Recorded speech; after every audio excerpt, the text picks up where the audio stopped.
Hi అండి. Welcome to our YouTube channel Harivillu creations. ఈరోజైతే మేము బొప్పాయి జ్యూస్ చేస్తున్నాము. మరి మీరు ఒక లుకేసేయండి.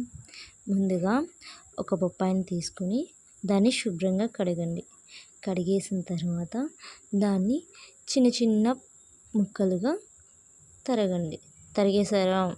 ఇప్పుడు ఆ ముక్కలన్నిటినీ కూడా తీసుకెళ్ళి మిక్సీ జార్లో వేసేయండి. వేసేసారా?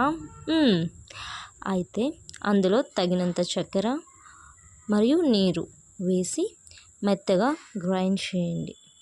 గ్రైండ్ చేసిన ఆ మిశ్రమాన్ని తీసుకొని అందులో మనం ముందుగానే కాచి చల్లార్చిన కొన్ని పాలని యాడ్ చేసుకోండి ఫర్ ద టేస్ట్.